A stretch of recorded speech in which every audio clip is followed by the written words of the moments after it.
Hello everyone, welcome to House News. In this episode, we'll present you the latest information coming from the House of Representatives of the Republic of Indonesia.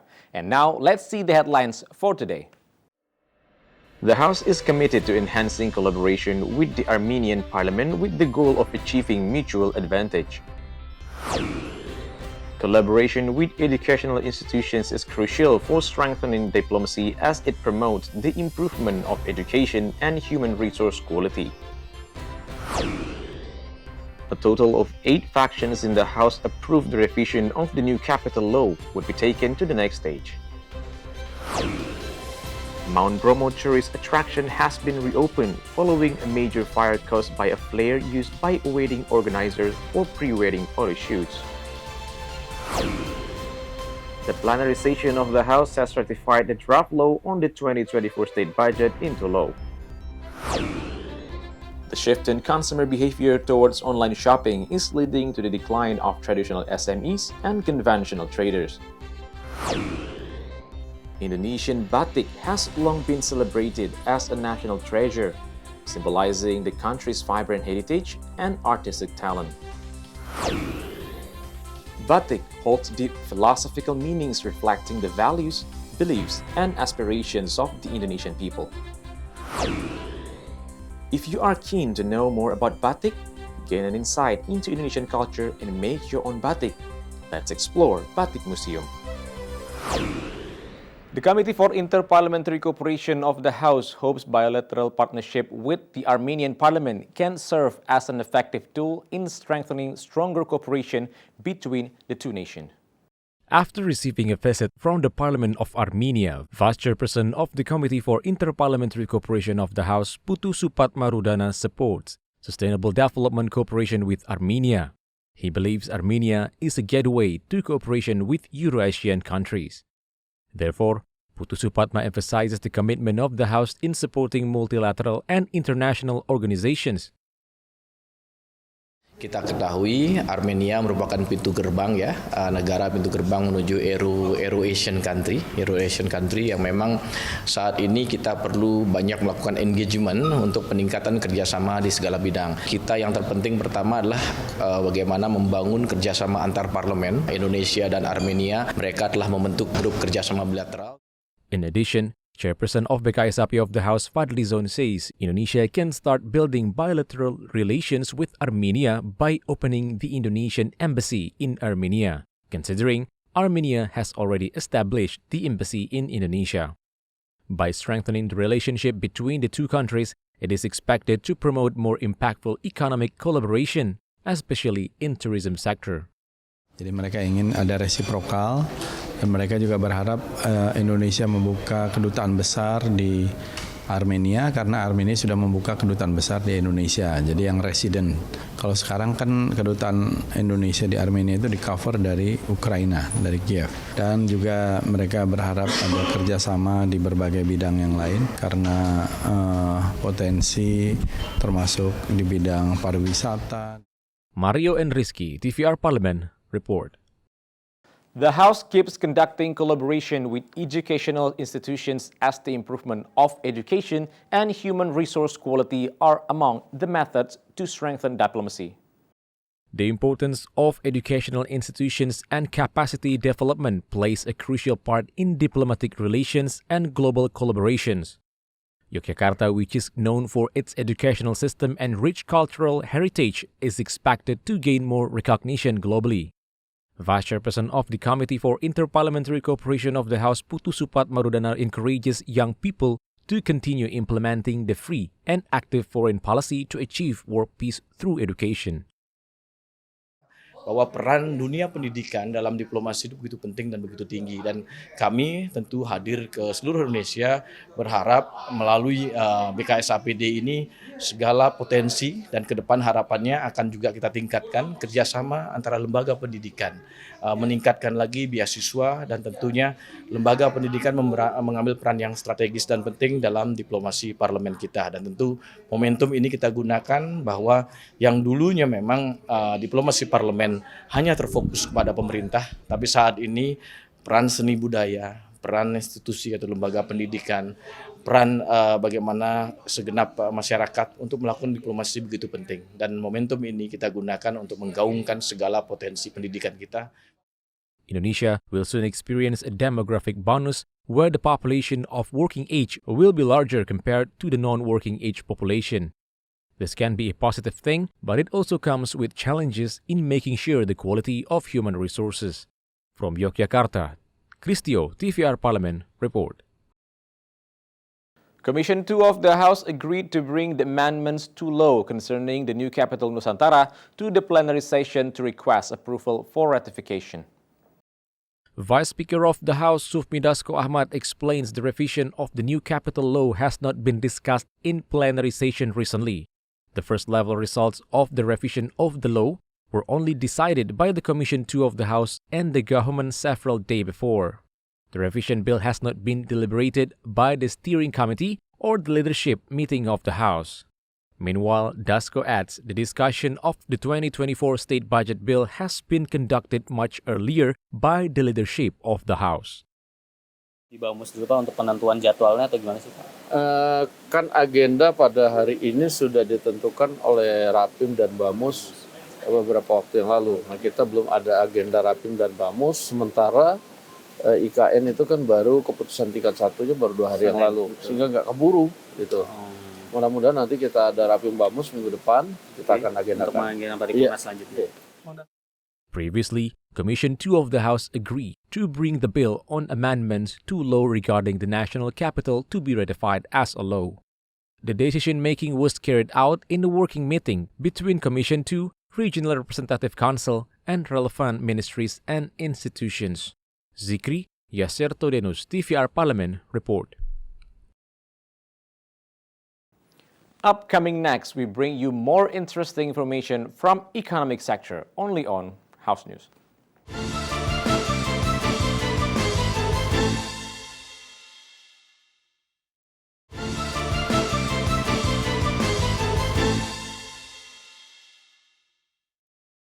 The incident at Mount Bromo has raised awareness among the public about implementing security procedures for tourist destinations. This applies to both the management of the sites and the visitors themselves. Member of Commission 10 of the House, Desi Ratnasari, highlights the significance of regulations serving the interests of both tourism developers and tourists. Kita harus menghargai tempat wisata kita. Kita harus ikut berbicara tentang keselamatan, keamanan, kenyamanan, kebersihan terutama ya. Lalu kemudian yang terpenting lagi, hal yang lain adalah mereka yang mengembangkan wisata. Yaitu mereka yang bertanggung jawab terhadap pengembangan wisatanya adalah mereka pengelola dan juga kita sebagai pemerintah ataupun DPR yang ikut serta menganggarkan dan mengalokasikan anggaran untuk pengembangan destinasi wisata di seluruh Indonesia. In addition, Vice Chairperson of Commission 10 of the House, Dede Yusuf, also emphasizes the importance of security standard procedures and urges the government to focus on the recovery of natural areas and the economy of affected communities after Mount Bromo reopened as a tourist destination. Terkait Bromo, mestinya memang harus ada SOP. Tentu target utama kita adalah sebisa mungkin kita menyelesaikan dampak dari asap, dari api dan sebagainya. Lalu kemudian akan mengembalikan lagi sektor pariwisata itu yang konsepnya adalah environment and sustainability. Dede Yusuf hopes the recovery of Bromo area will also continue to consider the natural life of the Tengger community, including their culture and traditions, and will not change the concept of Bromo's volcanic nature. Vincent and Ade, TVR Parlemen, report. The Budget Committee hopes the budget structure for 2024 will be credible, healthy, and sustainable to improve the welfare of the people through strengthening food security. Member of the Budget Committee of the House, Bobby Aditya, emphasizes several points regarding the 2024 state budget, such as accelerating infrastructure completion and downstreaming. Additionally, it is important to strengthen regional inflation control teams by implementing programs that directly affect people's livelihoods and providing support across multiple sectors to boost domestic food production. Dalam APBN 2024 tadi ada beberapa penyesuaian-penyesuaian termasuk juga catatan yang nantinya akan dilaksanakan di akhir presidensi Bapak Jokowi di tahun 2024 ini. Akan tetapi ada beberapa permintaan seperti alokasi dana desa yang 5 miliar dan juga beberapa hal yang terkait dengan penguatan ekonomi karena memang sedikit di tahun 2024 itu akan ada pengetatan. Bobby Aditya further adds, amid the unstable global economy, strengthening food security in 2024 should be the focus of the state budget. This is because of the global economic growth slowdown due to the trade tensions between the United States and China, as well as the conflict between Ukraine and Russia. These conditions have also resulted in price increases for several food commodities. Rifki and Temi, TVR Parlemen, report. Commission 6 of the House urges the government to immediately establish regulations for e-commerce and social media. This is to ensure a fair and responsible operating environment, protecting consumers and local enterprises. In response to the issues related to e-commerce, member of Commission 6 of the House Darmadi Duryanto emphasizes e-commerce platforms import goods at cheaper prices, negatively affecting small business and traditional traders and has an impact on the country's economy. Darmadi urges the government to promptly regulate e-commerce and social media as outlined in Trade Ministry Regulations number 50 of 2020 and implementing laws regarding the digital economy. These actions are taken to prepare for potential risks from the online world, especially in online transactions, with the goal of giving priority to local products. Ya, saya pikir ini kan kecanggihan teknologi ya. TikTok Shop misalnya di dunia e-commerce ini kan memang efeknya sangat besar sekali ya. Dan itu memang membunuh ya banyak UMKM ya, membunuh banyak UMKM. Juga membunuh bukan hanya offline tapi online-nya juga. Karena yang online juga nggak bisa bersaing juga, jadi sepi juga kan. Karena mereka nggak bisa bersaing dengan produk-produk impor yang banyak masuk ilegal. Itu kan harganya murah. Nah karena dia ilegal kan tidak ada penerimaan negara. Tidak ada penerimaan negara. Nah itu yang membuat harus dibuat regulasi yang bagus ya. Maka saya selalu menyarankan mari kita buat undang-undang digital ekonomi. Ya, undang-undang digital betul-betul buat undang-undang untuk mengantisipasi serangan dari dunia maya ini begitu. Darmadi further elaborates, e-commerce platforms has conducted research on consumer needs in Indonesia and used this information to sell their products at discounted prices. Therefore, the government needs to apply strict regulations in order to prevent additional losses for SMEs and local traders. Aditya and Halim, TVR Parlemen, report. When we return, we have some interesting information about Indonesia's beautiful batik heritage. Stay tuned to House News.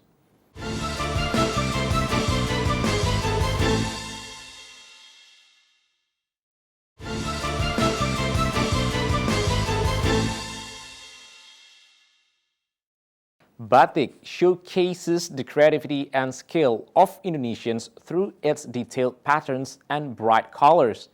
It is a beautiful representation of artistic abilities possessed by Indonesians. Indonesian batik is a special kind of fabric that represents the rich culture and history of Indonesia. It is known for its beautiful patterns and bright colors. Batik has been around for a very long time. People believe it started in the 6th century. The word batik comes from a Japanese word meaning to draw or write. To make batik, wax is applied to the fabric and then it is dyed with different colors. This creates unique designs and patterns. Batik comes from different regions in Indonesia, and each region has its own style and patterns. For example, Java is famous for its detailed and complex patterns, while Sumatra has bold and colorful designs. On October 2nd, Indonesia celebrates Batik Day. This is a special day to recognize and appreciate the importance of batik as a cultural heritage. In 2009, Indonesian batik was added to UNESCO list of important cultural traditions. During Batik Day, people in Indonesia proudly wear batik clothes to show their love for this art form. There are festivals, exhibitions, and workshops where people can learn about batik and its significance. Batik is not just popular in Indonesia, it has gained recognition worldwide. Many designers and fashion lovers from different countries use batik patterns in their creations, thus helps to preserve the art and gives Indonesian artists a chance to show their skills to the world. As we celebrate Batik Day, let's appreciate the beautiful patterns and colors of Indonesian batik. Let's also honor the talented artists who have worked hard to keep this tradition alive.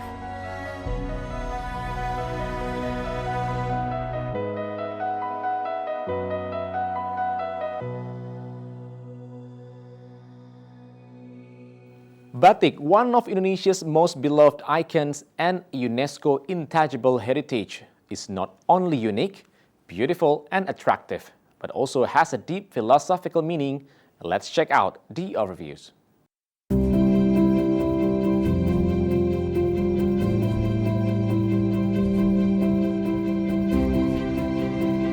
Batik has become one of Indonesia's global cultural heritages. An interesting fact is that each region in Indonesia has its own distinctive batik patterns. Each batik motif displays meaning and philosophical value based on each region's belief and culture.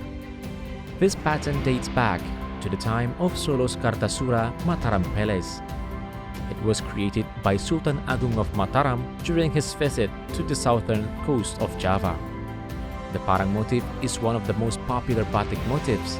It describes the waves in the sea south of Yogyakarta hitting the cliffs.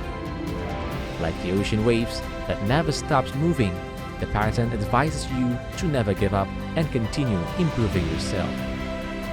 Batik Sekar Jagat is one of the patterns originated from Solo in Yogyakarta. It represents the beauty of Indonesia's diverse city, conveying love and happiness. The fresh and vibrant colors of floral patterns make it perfect choice for the bride and groom dresses. Truntum, a popular type of batik from Solo, was created by Kanjeng Ratu Kencana. This design carries a message of love, loyalty, and devotion. It is often associated with marriage and is worn by brides and grooms as a symbol of their commitment and everlasting love.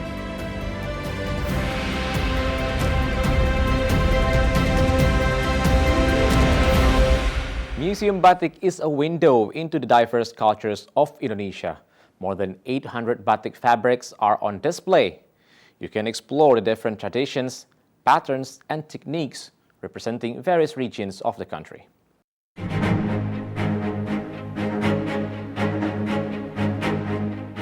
Welcome to the Museum Batik Indonesia, a special place within the Taman Mini Indonesia Indah Cultural Park in Jakarta.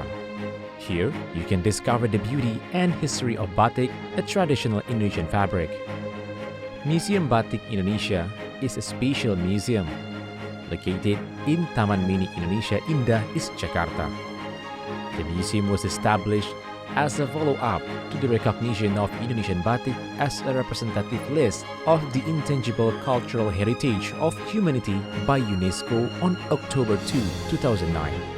The inclusion of batik in this list prompted the government to establish a place to preserve knowledge and culture, making batik an important part of Indonesian national identity. The construction of Museum Batik Indonesia began in 2014 by the Ministry of Education and Culture and was completed in 2018. Architecturally, the layout of the Museum Batik Indonesia resembles the folds of fabric. The front of the museum building is decorated with several batik motifs, one of which is the kawung motif. The permanent exhibition rooms of Museum Batik Indonesia are divided into 7 sections: the history of Indonesian Batik Room, the treasure room of Indonesian Batik, the Batik making techniques room, the traditional use of Batik room, the development of Batik room, the Gallery of Fame, and the conclusion room. And that's the House News for today. Thank you for watching, and I'll see you in the next episode of House News only on TVR Parlemen.